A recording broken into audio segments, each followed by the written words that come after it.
अच्छा, तो चलिए आज सीधा 8वीं सदी की एक ऐसी हैरत अंगेज कहानी में चलते हैं जिसने तारीख के सफ़हात को हमेशा के लिए बदल कर रख दिया। आज की इस गुफ्तगू में हम अजीम बल्ख सल्तनत और उसके उस मशहूर शहजादे की बात करेंगे जिनकी ज़िंदगी में एक ऐसा इनकलाब आया जो किसी आम इंसान की सोच से भी बहुत दूर है। वाकई ये दास्तान बिल्कुल रोंगटे खड़े कर देने वाली है। अब कहानी के शुरू में ही जहन में एक बुनियादी सवाल आता है ना, एक इंतहाई ताकतवर बादशाह जिसके पास दुनिया की हर आयशो इशरत और ताकत मौजूद हो, वो आखिर एक ही रात में अपना सब कुछ, अपनी पूरी सल्तनत कैसे और क्यों छोड़ देता है? इंसान की नफ्सियात में अचानक ऐसी क्या तब्दीली आती है जो उसे इस कदर बेपनाह दौलत ठुकराने पर मजबूर कर दे? सोचिए जरा। तो बैकग्राउंड समझते हैं। हजरत इब्राहिम बिन अदहम बल्ख के शहजादे थे और देखिए इनकी जिंदगी किसी आम बादशाह जैसी बिल्कुल नहीं थी। इनका महल पूरा सोने और चांदी से भरा हुआ था। हजारों खादिम हर वक्त बस हाथ बंधे खिदमत के लिए तैयार खड़े रहते थे। एक अजीम फौज इनके एक इशारे की मुंतजिर थी और उनका मशहूर शीश महल उस वक्त की सबसे बेमिसाल और लग्जरी लाइफ की एक जिंदा निशानी था। ये उनकी दुनिया का इब्तदाई मंजर था जहाँ किसी चीज की कोई कमी नहीं थी। लेकिन कहानी में असल और अहम तरीन मोड़ आता है एक रात।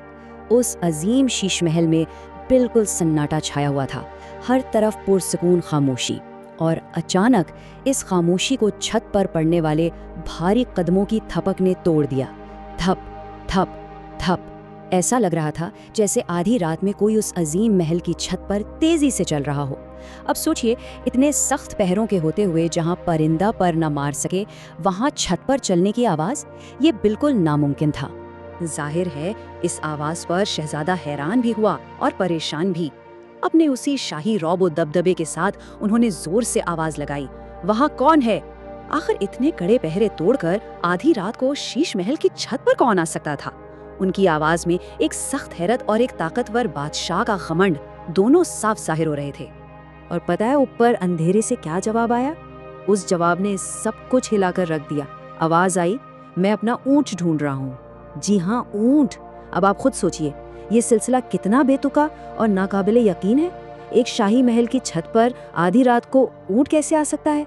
ये एक ऐसी अजीब बात थी जिसका कोई जवाब नहीं बनता था और ये बस उस शीश महल की फजा में गूंजती रही। इस अजीबो गरीब जवाब पर शहजादे ने जब हैरत का इजहार किया तो उस अजीब आवाज ने एक सीधा और बहुत ही चुभता हुआ सवाल दागा। उसने कहा कि देखो, एक तरफ महल की छत पर ऊंट ढूंढना पागलपन लगता है, तो दूसरी तरफ इन रेशमी बिस्तरों और शीश महल की ऐशो इशरत में डूबकर खुदा को ढूंढना क्या है? क्या खुदा वाकई ऐसी जगह पर मिल सकता है? इस एक तंज ने शहजादे की पूरी दुनिया और उनके नजरिए की बुनियादें हिला दी। वो रात फिर बेचैनी में गुजरी और नींद उनकी आंखों से जैसे हमेशा के लिए उड़ चुकी थी।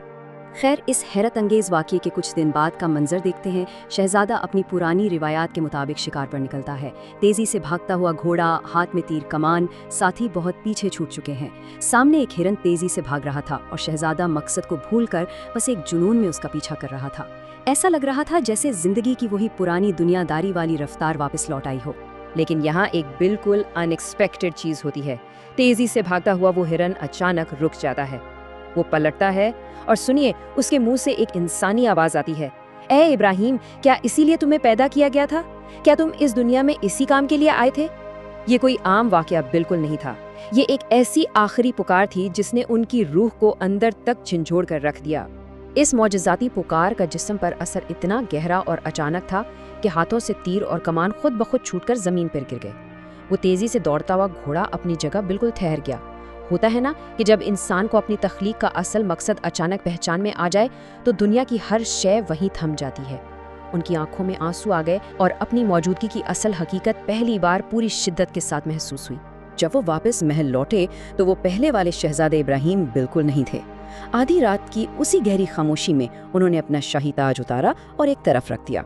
एक आखिरी नजर उस अजीम शीश महल पर डाली, अपने सोए हुए बच्चे को देखा, अपनी फौज, सल्तनत और अनगिनत खजानों को हमेशा हमेशा के लिए अलविदा कह दिया और फिर उस घने अंधेरे में अकेले बिल्कुल खाली हाथ निकल गए। एक ताकतवर बादशाह की चमकती दुनिया का ये आखिरी मंजर था। अब यहाँ से देखिए कि उनका नया सफर कैसे शुरू होता है। तख्त छोड़ने के बाद उनका नया ठिकाना कोई महल नहीं बल्कि कड़ी मुशक्कत वाले खेत थे। अपने हलाल की कमाई के लिए आम मजदूरी की, चरवाहों के साथ रहकर भेड़ बकरियां चराईं और भेड़ियों से उनकी हिफाजत की। انہوں نے کئی سالوں پر محیط حج کا سفر بالکل پیدل طے کیا۔ علم کی پیاس ایسی کہ امام مالک اور سفیان ثوری جیسے عظیم علماء کے ساتھ وقت گزارا، مکمل فقر اور غربت کو اپنا لیا، لیکن کبھی کسی انسان کے آگے ہاتھ نہیں پھیلایا۔ ایسے حالات میں ایک بہت ہی فطری سوال پیدا ہوتا ہے۔ ایک بار کسی نے ان سے پوچھ ہی لیا کہ آپ ایک عظیم شہزادے تھے، دنیا کی ہر چھوٹی بڑی نعمت آپ کے پاس تھی، تو کیا اس درویشی اور مشقت والی زندگی میں آ کر اب کوئی پچھتاوا یا افسوس نہیں ہوتا؟ ظاہر ہے کوئی بھی شخص عام طور پر یہی سوچے گا۔ ان کا جواب سن کر آپ دنگ رہ جائیں گے۔ یہ جواب ان کی اس گہری اندرونی شانتی کو ظاہر کرتا ہے جس کی تلاش ہم سب کو ہوتی ہے۔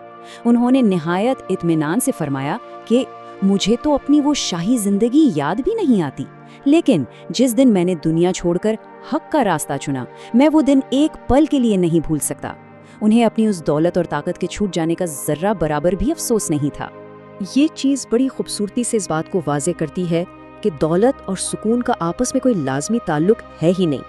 ایک طرف اس دنیا کے بہترین شیش محل کی عیش و عشرت تھی جہاں صرف بے چینی تھی اور راتوں کی نیند اڑ چکی تھی، جبکہ دوسری طرف مکمل فقر اور فزیکل تھکاوٹ والی زندگی تھی جہاں دل کو ایک گہرا اور کبھی نہ ختم ہونے والا اطمینان حاصل ہو چکا تھا۔ فلسفیانہ طور پر اس سے سمجھنا بہت ضروری ہے کہ اصلی خوشی اور قناعت دل کی حالت کا نام ہے، اشیاء کی موجودگی کا نہیں۔